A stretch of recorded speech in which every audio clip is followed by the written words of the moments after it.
everyone, and welcome to Alzheimer Speaks Radio. I'm your host, Lori LeBay, and I'm so excited that you're joining us today. We are going to have a fascinating conversation as usual as we learn from people all around the world at all ages and stages of life. Stay tuned as we shift our dementia care from crisis to comfort. Here we go. What you think about, you will bring about dementia change. Well, hi, everyone, and welcome to Alzheimer Speaks. I'm thrilled you can join us today. We are going to be having a conversation about practical tips and candid conversations for Alzheimer's and dementia family caregivers. And boy, we all need this kind of information. But before I introduce you to our guests, I always want to give a couple of shout outs. So two things. I do a couple of support groups. One is a memory cafe that is virtual. I do that twice a month on the second and fourth Wednesday of each month. And then if you happen to be in Minnesota in the Shoreview area, the last Wednesday of the month, we do a Caregiver Connect at the Shoreview Community Center, and we meet from like 10 to 11:30, and we also have respite care for your loved ones. So you can just reach out to me at radio@Alzheimer Speaks. I can get you the information for that.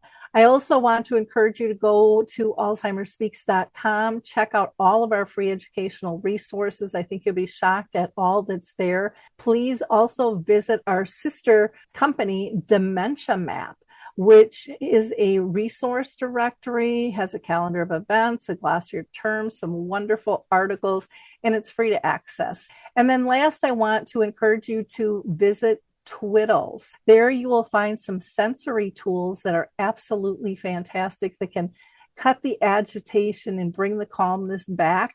And that works wonderful during sundowning or travel or just anytime someone's feeling a little fidgety, maybe in a new environment. They also have a product called Adapt-A-Wrap. And with Adapt-A-Wrap, that is a product that is great for somebody who doesn't have wonderful mobility anymore, who doesn't have a lot of flexibility, might not be able to lift their arms. Everything can be put on very easily and then secured in the back. Works great for someone who disrobes as well, which sometimes can be an issue for people. So with that, let's go ahead and meet our guest today. Well, it is time to get these gals on the show. We have been talking for ages. They're doing some really cool stuff. So I'm so excited, Sue, to have you on the show. You've been on before, and Nancy, to have you on. I'm really interested in this partnership and what you guys are going to be bringing to the table and how you're going to be changing lives. But before we dive into all that, I'm going to have each of you introduce yourself. So, Sue, if you don't mind, tell the audience a little bit about yourself. All right. Thank you very much, Lori, and thank you for having us both today.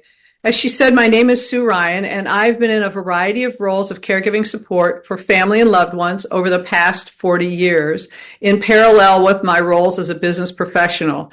My early journeys as a caregiver were just brutal. I didn't know what I didn't know. There weren't lessons. There wasn't the internet. People didn't talk about it. I said I often felt like I was on an emotional roller coaster blindfolded. My journeys have included my grandmother, my dad, overlapping that by a few years was my husband. I've learned a lot.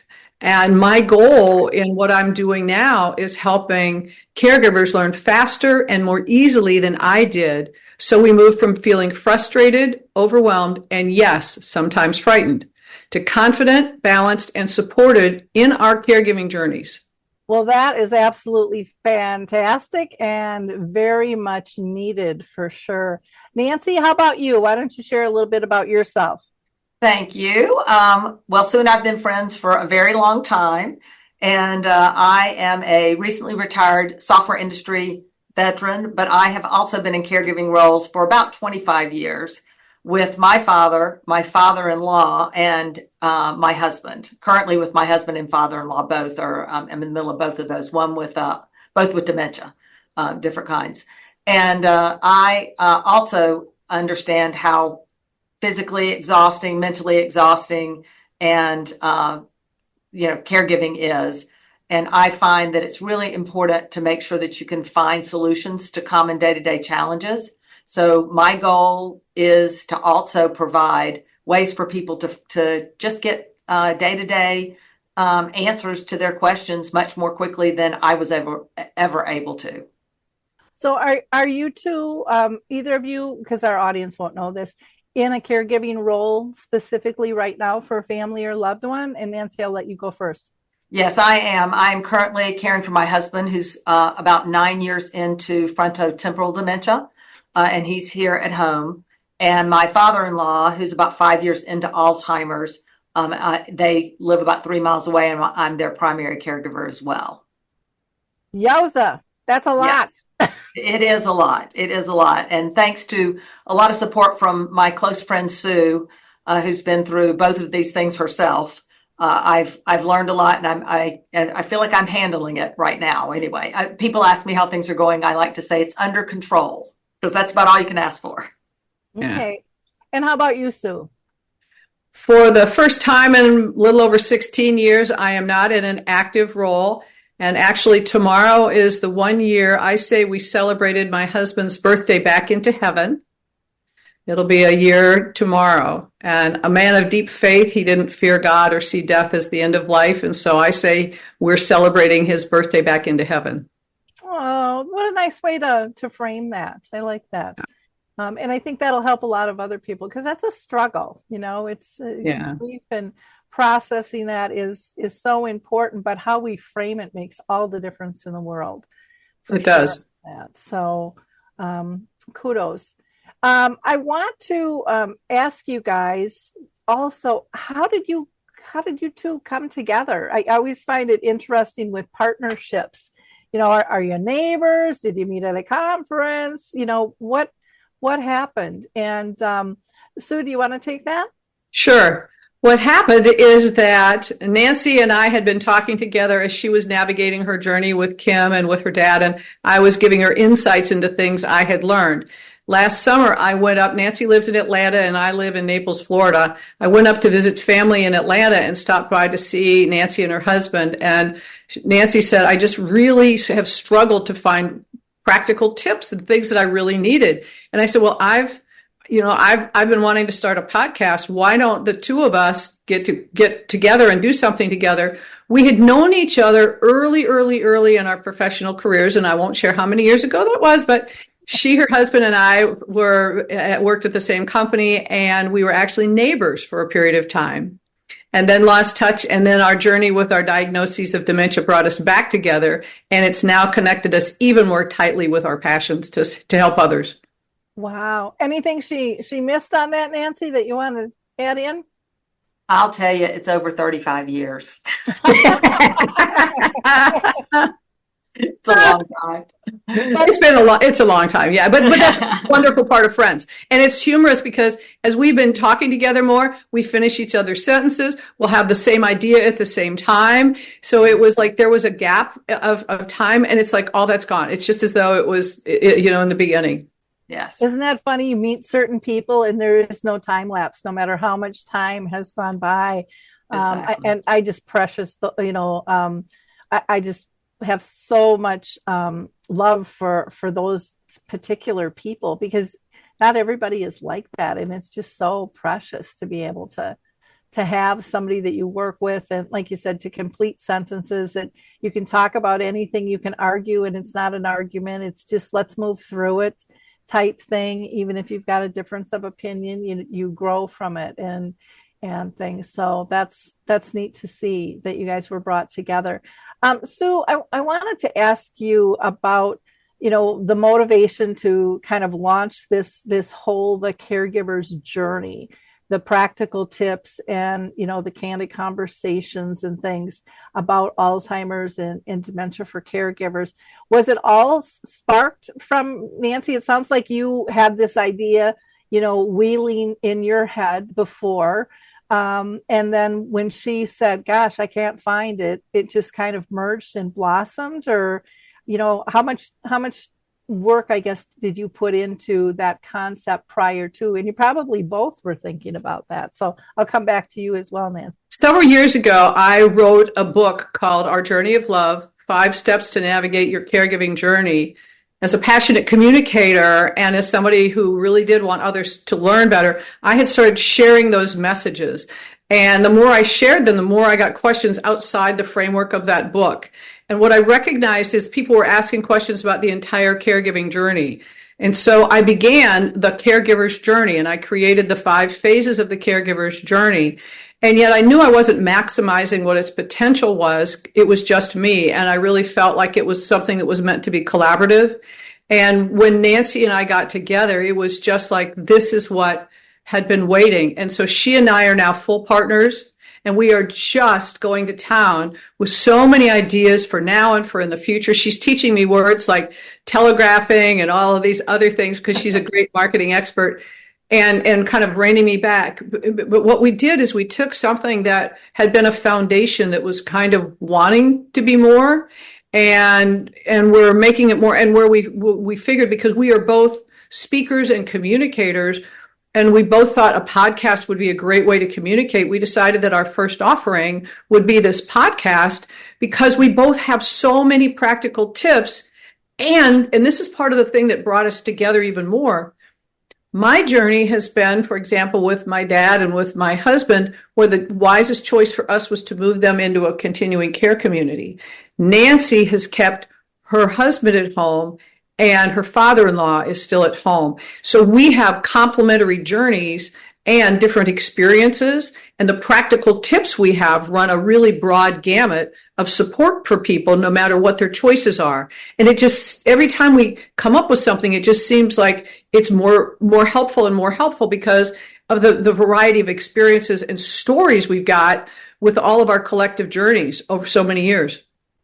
Well, and what I love about that is it shows the similarities and the differences. And I think one of the things I always got frustrated with is stop giving me this cookie cutter one answer. It doesn't work that way. And so what you guys are pulling together, it's fluid, and you're going to have people that are in the middle of all of that too, going, what do we do? Or they're going to have multiple people. Some people rotate the person with dementia from house to house from, the kids. And I mean, there's no right or wrong answer. And it's complicated. And so we have to share our ideas because that might, spark an idea for someone else that they hadn't thought of before. So that was one of my questions I was going to ask, was that you guys must have had some differences there. But Nancy, what do you want to add to that? So I would say what I find most interesting is exactly what you described. It's amazing that how many of the challenges are the same, the challenges, but the way Sue tackled some things and the way I tackled some things, obviously somewhat dependent on the individual themselves and how they were, interacting with us. So some of it is great ideas simply because the person is different. They say if you've met one person with dementia, you've met one person with dementia, and so I think, so a lot of it is the person, but her husband acted very differently than my husband did in a lot of situations. So we had very different approaches. But the interesting thing is so many of the challenges are exactly the same. The core day-to-day challenges are similar. The approaches, the tips are in a lot of ways very different. But I thought I knew because I've gone through 2 of these. And then Sue's gone through 3 solid day-to-day ones and more than that, but 3 that she had day-to-day interaction with on a regular basis. And I think she thought she knew. And then we share stories and it's like, well, that's not what happened at my house. And that's not what happened at my house. And we come up with, well, then let's suggest this. And so let's have 5 tips instead of 3 because we've got that approach, and that approach. And it's really been, insightful, I think, probably more than anything, as to how many practical tips are available for common day-to-day dementia challenges. Well, and one of the things that's common between the 2 of us, Lori, is that we both had a challenge that frustrated us, which is kind of what led us to wanting to do this, is we would go to look for answers and we couldn't find them. Right. We could find a sentence about something at a high level and it's like, okay, well, yeah, but how do you do something about it? And we both had that frustration of, I wish I had known. and coming together and sharing those things. We want other people not to have to say, I wish I'd known. Yeah. And there's a lot of that, along with the wouldas, shouldas, couldas, type deal. And it is frustrating. I mean, that's what got me into this too, was like, I didn't want others to feel how I felt. Right. And I just thought it was ridiculous. And even with, all the curation stuff we have on Alzheimer's Speaks, it was my process of learning, but why learn by myself? Why not share that knowledge? And then Dementia Map, just kind of expanding that, because there is no place for people to be able to find one another without Googling, or be lucky enough to listen to a podcast, which, that's just really kind of coming, to itself in the last few years, or accidentally having somebody say something, or overhearing somebody say something, and then I know that happened to me a lot. And I'm like, excuse me, but I'm dealing with that right now. Can I join this conversation? And I wasn't shy, because I was like, hello, there's somebody like me. I didn't know that they even existed out there, and so, what you're doing with Dementia Map is so transformative for people on this journey, and for people who will have a passion to help others on the journey. It's such a great hub to bring everyone together in a responsible way. I mean, it's wonderful, and it's been completely lacking. So you've really gotten ahead of the curve with that and built up something that's already robust to help bring people together. So thank you, because I know the number of hours you've been investing in this to try to put it together, and now it's bearing fruit for everybody. And it's simple to use. And, again, for the public, so often everything costs something. $20 here and people are like, well, what's $20? And it's like, well, when you keep adding up your $20, it's a lot. Yeah. When you're trying to put food on the table and gas in the car and get those medications paid, it can be a lot. And so to have that free accessibility, and to be able to welcome all areas. And I don't know if you guys have found this, but I haven't found that profits, nonprofits, and government agencies play well together in being equal. And we need to equalize that. Big money doesn't mean best services necessarily. And we're all coming from different angles. And what excites me right now is I'm really seeing this buildup of, and I still call us grassroots efforts, because we don't always fit into these slots. People don't know that they're all different, and that not everybody plays in the playground well together. But I'm seeing more and more of people stepping up, stepping in, going, you know what, I did learn a lot on this, and I should share this information with people. And what I hear from people that, like you guys, are helping is, oh my gosh, I don't know what I'd do without this. I mean, it's someone who's actually lived the walk, and they can help guide me and steer me away from some of the major pitfalls, or some of my even imaginary fears when I pick up a book like, and I'll use the example, and again, nothing against the 36-hour day, but a lot of people picked that book up and thought, all of this is going to happen, and then they would get really overwhelmed. And to have that voice of going, no, calm down, It's not all going to happen, and it's not all going to happen at once. And just letting them know it's an individual journey. And Sue, from the experience, of knowing you in the past, of bringing in that peaceful spiritual side. And I'm not talking a specific religion. I am just saying there is a peace with connecting to a higher power other than yourself in this journey that can be absolutely incredible for you and the person you're caring for, and calm the nerves, because, they get pretty frayed at times. So really, it's interesting how you guys came together. It's interesting the synergy you've kind of had all of these years, and how it was sparked. It magnifies that you just don't know who's going to get dementia. Sure, neither of you looked at the other and go, yeah, probably that one. In 20 years on our mutual dementia journeys. Exactly. No question. You just don't know that stuff. So Nancy, I want to ask you a little bit about kind of formatting, this whole candid conversation and practical tips. That's got to be a process in and of itself to go, okay, what are our priorities going to be, and how are we going to communicate this? And you've talked about, the podcast and things, but tell us a little bit more of big picture. What all is the caregiver's journey, and what it offers people? So we'll just talk about the format of almost everything we're doing. Mm-hmm. Is because of that frustration of not being easy to find the right solutions to day-to-day challenges.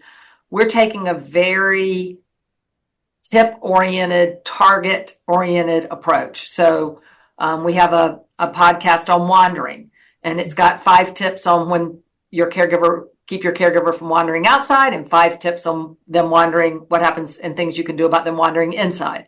We have an episode on removing driving privileges, and it's 4 tips on how to remove driving privileges. And it's, walks you through the process of things you can do and hopefully you finish after tip 1, but if you don't, go to tip 2. And if you can't get the driving privileges gone after tip 2, here's what you do with tip 3. So it's very, we say practical tips, we stick to that format pretty closely. When we say candid conversations, it's because honestly, Sue and I work really hard to not hide behind the hard topics. And I sometimes think when I'm reading, to Sue's point earlier, when you're reading, you type in something and Google it, and you come back and you get a paragraph on a topic. Sometimes I think it's because I think, well, yeah, but so much more, right? Because they're just skimming the surface, but sometimes they're skimming the surface because it's a hard topic. And Sue and I try not to skim the surface on hard topics. We try to drive in and talk about the good, the bad, and the ugly on this topic. And, let's be honest, this thing's going to happen. And what might be a 1 paragraph when you Google something is probably a 20-minute podcast with us with some real specific solution recommendations. And really, we just say, consider doing this, consider doing this. And then we're very topical about them. So wandering is a topic. Removing driving privileges is a topic. So we're very topical, and then our tips are very oriented towards that particular topic. And that's our strategy, and that's our strategy with our podcast. That's our strategy with our blogs. We also have an online course that is very tip oriented, and we have Sue's book, which is fantastic, which also has tips in it. I'll be honest, that's one of the first things I did when I found out my husband had dementia. I knew Sue's husband had dementia, and she'd written a book. I read it, and it is a fantastic book. It really, I jokingly tell Sue the name of it should be How to Get Your Head Right About Being a Caregiver. It really helps you put your head in the right place, because I think we all know that's probably the biggest challenge of all as a caregiver. How do you get your head right? And then what do I do on a day-to-day basis? Well, I love that strategy. And I love that you point out, you Google and you get, a couple of sentences or a paragraph. And a lot of times I find, or I feel, I should say, that people are doing that because they know how to search engine optimize. They know it's a hot topic, but they don't really have anything about it. Caregiving is not SEO. Caregiving is, you got a problem, we need a solution, and we're focused on, let's give you the tips. And you're so right that it's more, we've seen that in the kind of the results that sometimes come back, not for all of them, but that sometimes come back, and we're like, no, we're going to put it right out there. Yeah. No, and you read a paragraph and you're like, that's content free. I'm not even sure what did that even say, right? We're very direct, we're very frank in our conversations. We still have a good time, because some of these things you either laugh or you cry, right? We do a lot more laughing than crying, for what that's worth. So we, hopefully they're serious conversations, but we do them, we make light of the things that we're capable of making light of, because like I said, everyone who's a caregiver knows you either laugh or you cry, because you're just trying to get through the day. Well, in some of the stories that are the ones that we tell about a tip we learned the hard way, when we've moved past it, we can now laugh with and at ourselves, because we really didn't know. And Nancy's got some that, she just goes, seriously. Yeah, do you want me to tell the one about the chime, Sue? So I'll give an example, and I'll start with the story, and then the example will follow, or the tip will follow. So my husband wandered out of our house and up the street, and fortunately, one of the neighbors called and said, "Your husband is at our house. Would you like us to bring him back down, or would you like to come get him?" So fortunately, I went up and got him, and crisis averted. He was only 3 houses up the street, and he had gone to a neighbor who knew me and knew he had dementia. So, but that was a wake up call. You know, he's no longer safe to just let him go in and out of the house as he sees fit. So we have a security alarm, and I never turned the chimes on. So, you know, some security alarms have the chimes, so it dings when an external door is open. I thought, I'll fix this. I'll turn the chimes on the security alarm. Mm-hmm. So that evening, I turned the chimes on the security alarm and went to bed. The chimes went off all night long. All night long. I don't know if he'd been going outside and back in for weeks and I just didn't know it, or if the sound of the chimes was so interesting that he decided to open and close the door on and off all night long. But every time to put that in frame of reference, though, Nancy, it was a door from his bedroom out to the porch, so he couldn't actually get out of the house. But it was still chiming all night long. It was chiming all night. Oh, I had to get up every time and go see what was happening because the chimes were going out off, obviously. So after that, I called a locksmith and the next morning and said, "You have to come put double deadbolt locks on my house where you have a key on the inside and the key on the outside because I can't let him open." He's obviously opening and closing the external doors to go outside all the time. So the locksmith came that day. It's not cheap, in case you don't know, to have double deadbolts put on all your external doors. It's very expensive. And so I solved the problem. But then, not long after that, I'm talking to someone in one of the support groups, and they put those childproof doorknob covers on their door. Well, those are very inexpensive, by the way. And I thought, well, there's no way he'll be able to use that. There's no way that's going to keep him from getting out the door. But I had some inside doors that I wanted him to not be able to get in certain rooms anymore. So I bought some. He has no idea how to use them. I could have saved chimes, the chime deal, the double deadbolt doors, all sorts of things if I just thought to put child-proof doorknob covers on the doors leading to the outside. Yeah. So the tip is the child-proof doorknob covers. Might as well start with that, right? But the story is, it took me a lot of gyrations to get there. I love the way you go at these tips. A lot of people throw tips out just in general, but a lot of people don't organize them in terms of try the simplest thing and the least expensive thing first. Mm-hmm. Exactly. And that's huge. And if if that doesn't work, then okay, go to plan B. Okay, mm-hmm. C's here, D's here too. Exactly. For you to be able to find. So that's a wonderful approach. I also like that you've got the blog and you've got the course and then of course Sue's book as well. So I mean there's a lot within this platform and this company that you've created to offer, because everybody learns different. Somebody might want to read a book. Somebody might want to go to a course. Some people might want to just listen to the podcast when they're going for a walk or whatever. And others like me, you want all of the above because I need the reminders, in all the different various ways, that comes to be. Anything you want to add there, Sue, about kind of your formatting and your messaging to make it easy? I mean, it sounds like this has been really a well thought out process. It's some people just get together and go, yeah, let's do it.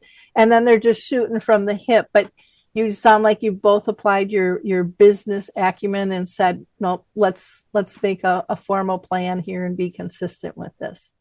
Yes. And one thing I would compliment that with, so thank you for that question. One thing I would compliment it with is that, like Nancy said, we're not shying away from the good or the bad or the ugly. We're also not shying away from the differences between things that are in the beginning, the early stages of the journey, that when they still think or do actually have control, and then what I call that messy middle, when we're still we've started asserting control, and yet they still have some control, but it's getting more, and it's pretty messy. They know they've got the disease. There's some frustration, and then what we call later on, when we've really taken control, and the tips are different based on the different phases that they're in.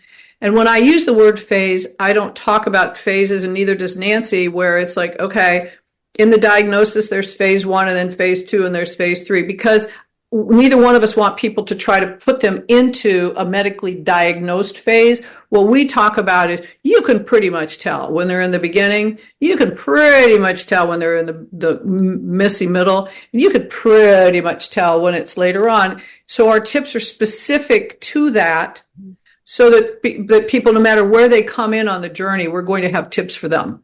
Right. And I really think of them more as caregiving phases than dementia phases or stages. That's a way to sort of separate it.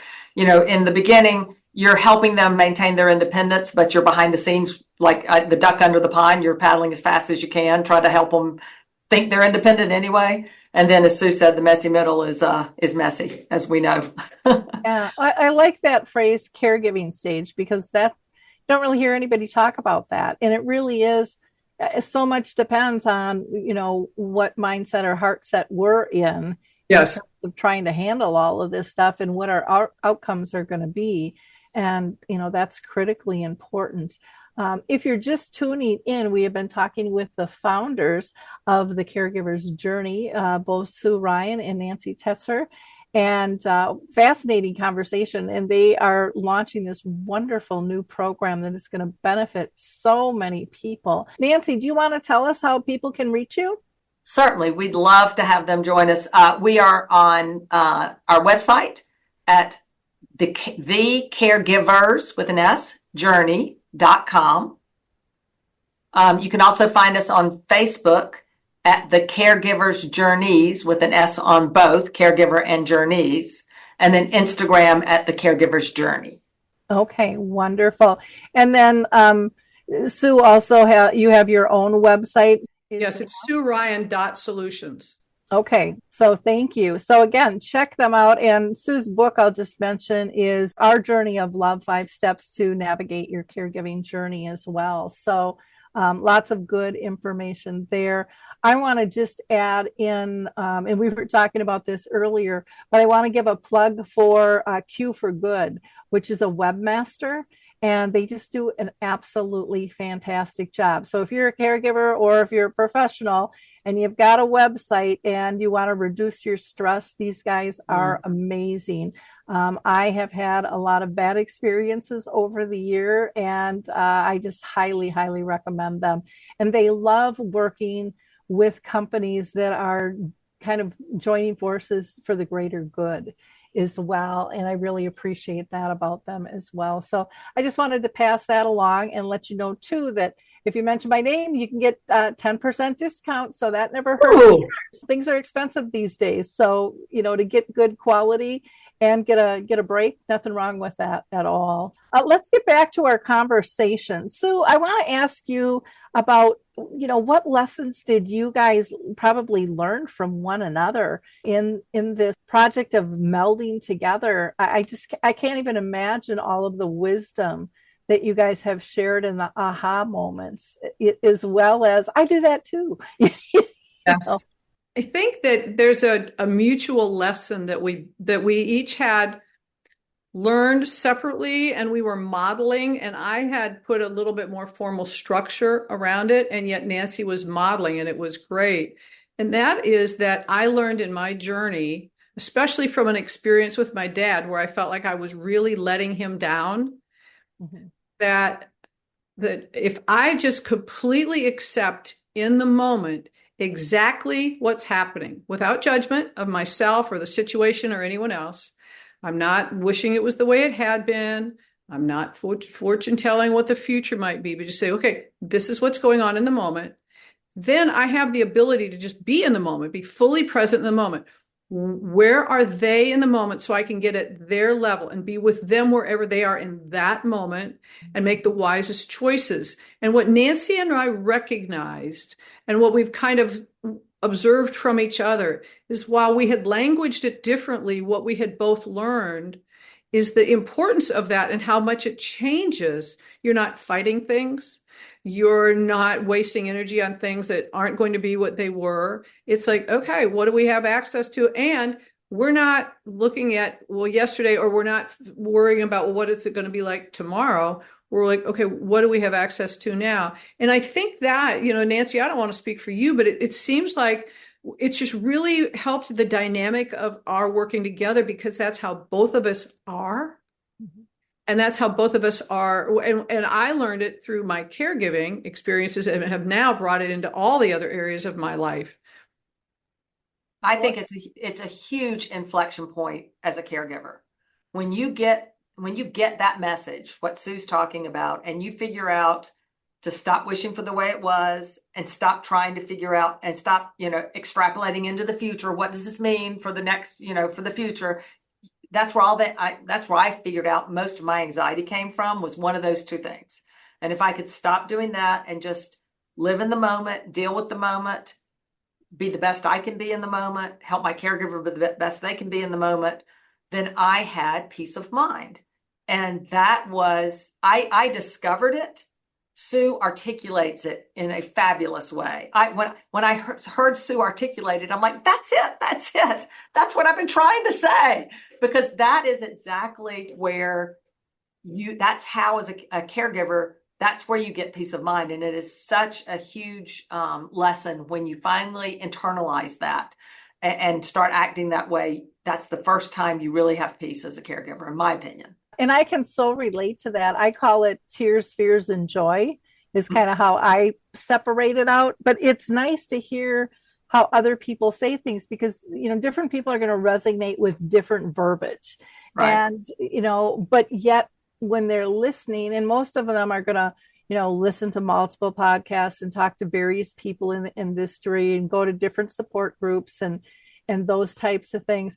But from the care partner, care companion, caregiver, carer, whatever you want to say, it's reassuring that, they're saying the same thing, just differently. It really, I think, gives such a calming relief, and you feel like this is a team sport, and people are sharing. And then I also think that it inspires people to now share, what words do they use to describe this? Yes. And they're more comfortable sharing the information that they've heard and that they feel for themselves. And so to me, and in no disregard to some of the large organizations in different ways, but, I kind of break down the industry into, and I'm sure there's more ways to segue this, but we have the academic and medical model, and then we have the in the trenches model. Yes. And I think we need all three of them. Right. And I think the storytelling from in the trenches is just starting to see the light in the past few years, because people, they didn't have a platform to speak on. And, now podcasts are becoming easier to do, or, they felt they couldn't do it, but they're seeing more people doing this, and they're feeling, I think, more comfortable being able to listen to something like this too, because it doesn't typically cost them money, and it's flexible and fluid in terms of when they can listen, how they can listen, if it's on their computer, if they're going for a walk, if it's in the car, the accessibility is just there. And then I think too, the beauty with the podcast is they can hear the inflection of the voice. And then if you have a video podcast, then they get to see it as well. So all of those levels mixing together, I think, have a huge, huge impact. Just kind of like with a person with dementia will say, if you're going to talk to me, look at me, because I'm going to read your lips, and we all do that, so but it's so unconscious. But when we're strategizing, we have to take those things into consideration, because they're massively huge and impactful. Oh, absolutely. And another one of the gifts of that, Lori, and I'm sure you've seen this as well, what I've learned through living from acceptance and presence is I'm invited into the consideration of alternative perspectives. It's easy for me to ask for help. It's easy for me to reach out. And I believe that more and more people now will be able to get to resources that can be helpful when they have the ability to stay present and go, I don't have to have the answers. Now I can find them from other people, and it's okay to ask for help. In my early journeys, there was nobody to ask. I know. There wasn't information, and nobody talked about it. And then, even the medical information, I couldn't read it, and there wasn't that much that helped. So now we've got so many more of us who are passionate about making it easier for other people. And when we accept, okay, well, this is what it is. And Nancy, you've got stories I know that are of family members who are just like, no, they're resistant to accepting the journey. And it's so much harder for them. Those are the people I keep trying to explain to. If you can just get to this point where you can stop trying to make things the way they used to be and stop freaking out about how this might manifest itself into the future, you'll be in a much more peaceful place. But, it's a little bit of, you can say it all day long until someone internalizes it. That's the only way that it's going to work. You can't just tell it. They have to internalize it. But that is my mantra. I feel like if I can just get people to try to think that way, it just helps so much. Yeah, I know for me, just even on my tears, fears, and joy thing, the way I explain it is, when we're having our tears because of, all the ambiguous loss, and then, when someone finally passes, you've got all this grief. And it's really easy to swirl down, and you need to. I mean, that's part of the grieving process, to feel that deeply. But one day it just hit me. It was like someone just slapped me in the face and said, Lori, how lucky are you to have loved so deeply to hurt this bad? Oh, and that changed everything, because it's like there's so many people that never loved that deeply to hurt that bad. Yes. Especially in the world that we live in today. And then for the fear, I'm kind of an A personality. And so I'm one where I want to prevent everything, and I want to control everything. And my brothers would say I'm a control freak. I would say I'm organized, but that's a discussion for a whole. It works for you, and you're going to keep it. Yeah. And so what I realized was I was planning for all these things that could happen. And what I realized, I was doing it to make myself feel better. It had nothing to do with the person I was caring for. I conned myself into believing that, but it was really for me to feel in control. Mm-hmm. And then when I ask, my audiences, do you want, the tears, the fears, or the joy? Of course, everyone says the joy. Mm-hmm. And then it hit me, like a ton of bricks. It's like the only place that you can create joy or identify joy is in the present moment. Oh, that's wonderful. So when you focus there, everything else, it doesn't like totally melt away, but you put it in a different perspective. And for me, everything started coming more from that heart level and that being relationship based, which I think is exactly what you guys are talking about. Exactly right. I agree with you. That's just a different way of saying the same thing. And it doesn't tug on you. It doesn't feel so heavy. It doesn't feel so hard. And, to Sue's point about, I could ask somebody, when you're in that community, it's expected that you will ask. Yeah. It's expected. People encourage you to ask. And that's a huge difference by itself, not feeling alone and feeling welcome to be able to share information. Because when you're not connected, you just feel so lost, so lonely, so helpless. I mean, and it's easy to get depressed. It's easy to be more angry at life. Right. Versus when you feel you're part of a tribe, and that tribe is growing, and it's growing because of people like you stepping in, stepping out, and speaking out, and then inviting people in. And sharing the knowledge, the tips that are practical and have been tested in the lab of life. I like that. We have to take that, Sue. We're gonna have to use that one, because that's really exactly that's good. Day in and day out basis. Yeah. And Lori, to your point about grief, every emotion we have, we're meant to have, or it wouldn't be an emotion. I mean, if we weren't meant to learn lessons from the emotion of grief, it wouldn't exist. And people get stuck in it because they don't know what to do with it, or they haven't been taught. And to your point, I mean, there are amazing lessons we can learn from grief that then position us to be able to move forward from grief. And that's part of what I intentionally put into the caregiver's journey, is exactly to your point, is that, okay, grieve, and yet we're meant to thrive in our lives. And so there comes a point in time, it doesn't mean that you're through your grief and yet you start moving forward, because so many of us have intentionally chosen to put things on the shelf of our lives while we've been caring. And then we get into the grieving process and we're feeling the emotions like you're talking about, and we don't know how to get out. And yet we all know you can't have a high without a low. I mean, that's the measurement. Yeah, and so, you know, everything isn't going to last forever. But I think when we're dealing with illness, especially a chronic illness, and we're caring for someone else, we put ourselves in this high level of everything has to be perfect. Well, hello, sweetheart. Life wasn't perfect before dementia hit. So why are you putting that expectation on things now? Not a good idea. Well said. Well said. Right, for sure. Yeah, absolutely. Yeah, yeah. Yeah, so it's kind of funny, but that, you know, that outlook changes everything, and that outlook changes through storytelling, it changes through options, it changes through education, you know, and we can really shift this whole doom and gloom to one of hope and joy, that there's still great life to be lived. And that's what I love about what you guys are doing together and what you've done individually.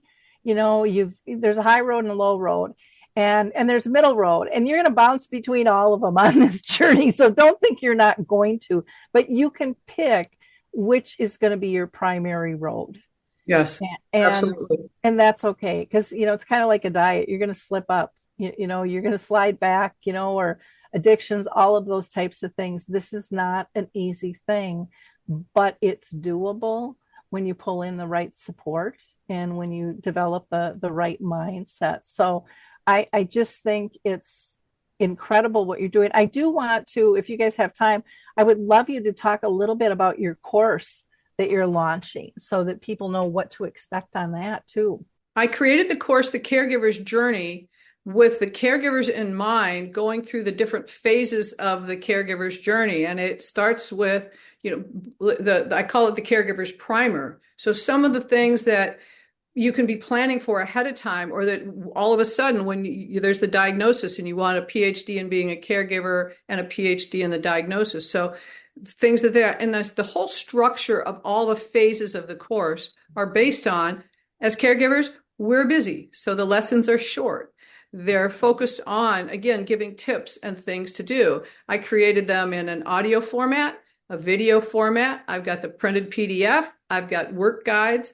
So, you know, if you're sitting in the doctor's office, you could be reading something. If you are working out, you want to be listening to it. So I created it with different mediums, all with very short lessons to give people, again, these practical tips about all the phases. And so there's the caregiver's primer. And then the other thing that I felt was really important, and so many things we've talked about today model that, is called, it's understanding ourselves in a meaningful way. And it is understanding that we're naturally wired to view the world differently. We deal with stress differently. One of the most important things that will save our energy and help us on our journey is not trying to be like someone we're not. Is not, well, gee, they're able to do all these other things and I get all upset and everything. So it's really recognizing ourselves. And then there's, again, the steps for the messy middle. And then I created the fourth phase. I call it the grace of grief. And again, grief is an emotion that we are meant to have. It's got lessons for it. Like you said with your husband, you know, how blessed you are, and your mom, you know, how blessed you are to have moments of pure love. And I felt that way about my husband. And then moving forward, we're meant to thrive in our lives. So it's helping you then figure out how to start choosing the things you want to bring off the shelf, or things that you're like, you know what? that's not a part of my life anymore.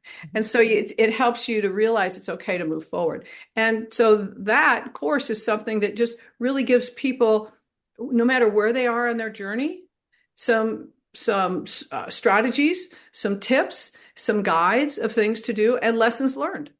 Lori, just a quick thing. I'll jump in the middle. There's just a quick version of Sue's self-care exercise or worksheet.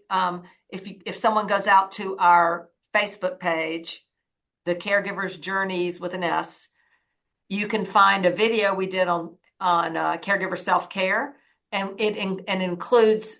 She goes through the worksheet, and it's brilliant how you align the amount of time you have and the things you can do for self-care, and then you put those two together. So if you have 20 minutes, you can look at your worksheet and say, I've got 20 minutes. Here's the 3 things that I can do in 20 minutes. One is to listen to one of Sue and Nancy's podcasts, because those are 20 minutes.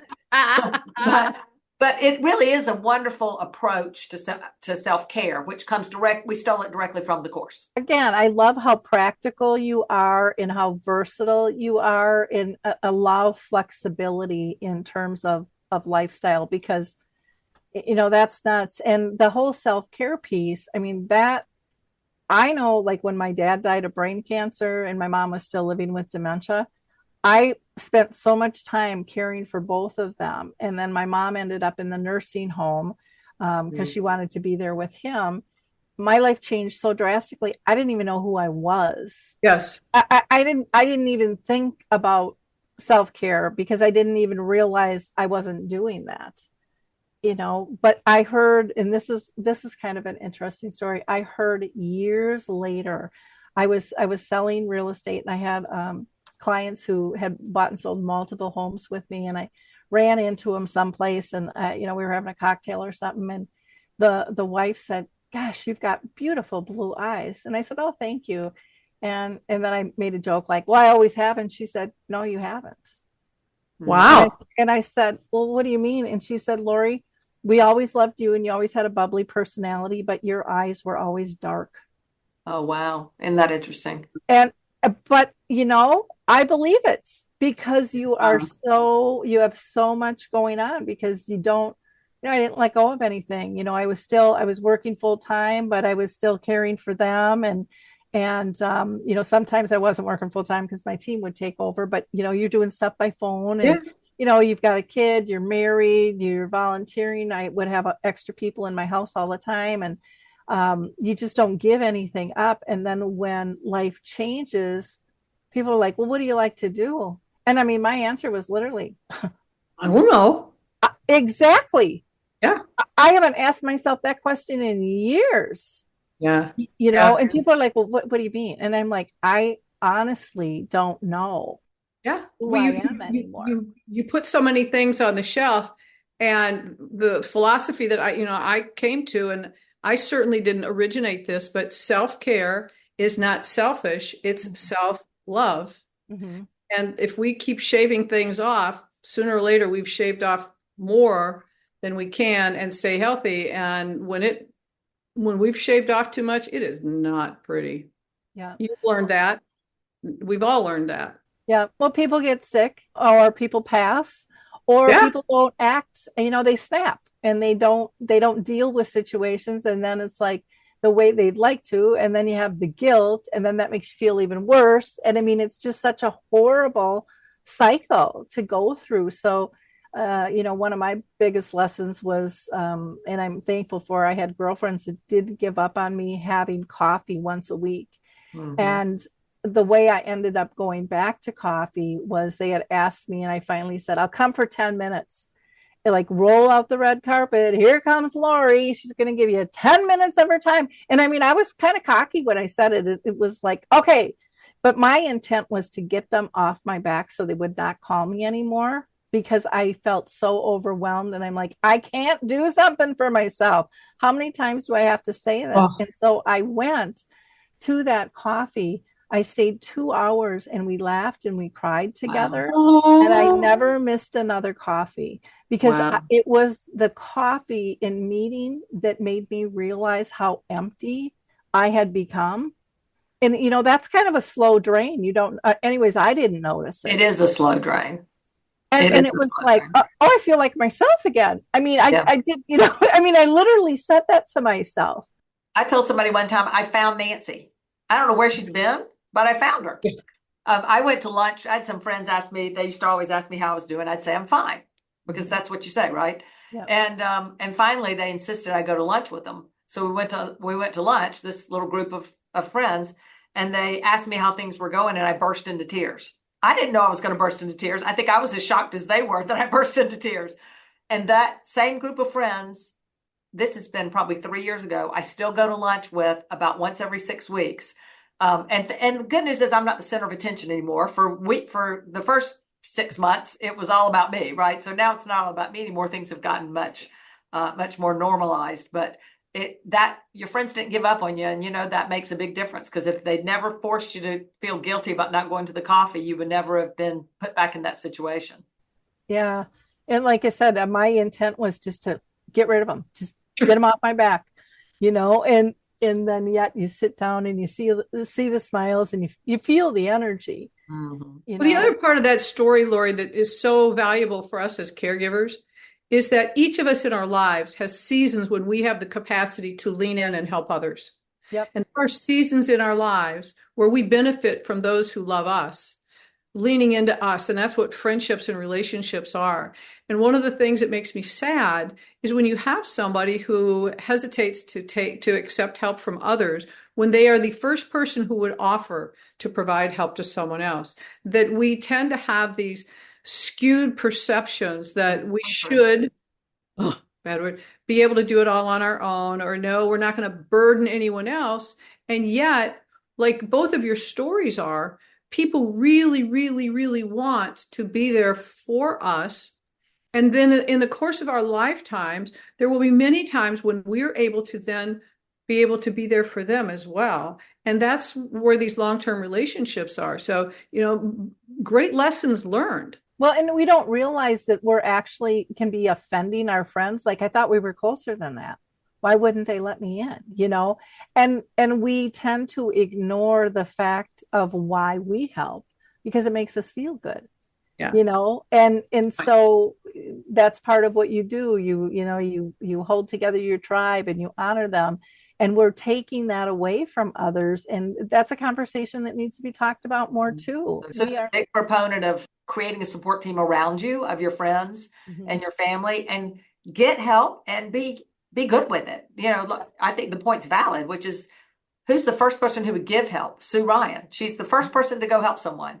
And yet, when other people are offering to help you, you're like, oh, no, don't want to bother you. But she's a great proponent of, don't go that path. Let everyone who wants to help you, let them help you. Find something they can do. Well, and I think some of it is just the stigma that we don't even recognize as stigma, and the myth of life that we are here to do everything on our own and be independent. The game of life is a team sport. Hello. And you're gonna switch teams that time. You're gonna switch roles. You're gonna be the coach. You're gonna be the player. You're gonna be the goalkeeper. You're gonna be all kinds of things at different points, and that's the experience of life. Yes. So gosh, ladies, what a wonderful conversation. Any last thoughts? I would just reiterate, our goal is to help dementia caregivers have fewer surprises. So to help bring up whatever the topics are, give practical tips, have candid conversations, and have fewer surprises. So to make their life easier than Sue and I had it, that's part of what we want to make sure we're accomplishing here. Wonderful. And Sue, how about you? And just one of the things that sometimes people confuse or they don't understand is that when we talk about dementia is the overall arching umbrella. My husband had Alzheimer's disease, so it's all the different types.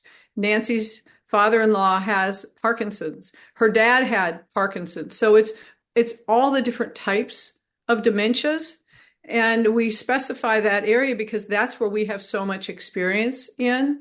And yet it's not, there's frontotemporal lobe dementia there's the dementia with aphasia, there's the Alzheimer's, there's dementia with Lewy bodies. We've got experience in a variety of those different types and areas.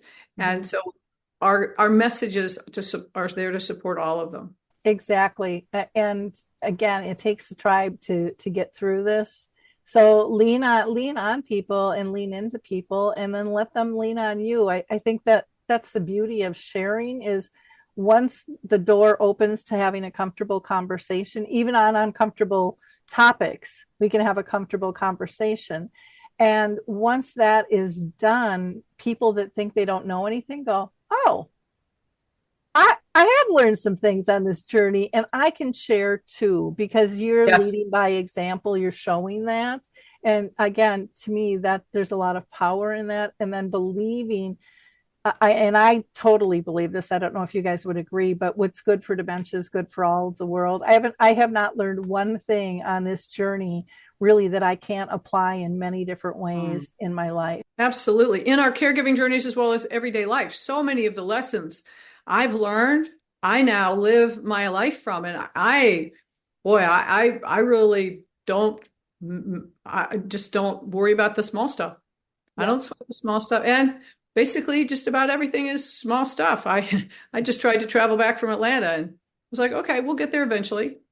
Lori, I love that comment. I feel the same way. I've learned so much about having a positive look on my face, using positive language, saying thank you, good job, all those things to reduce the fear and anxiety in my husband. And yet they make you feel better and you feel more positive. And I find myself using them with everyone now. Yep. What's wrong with that?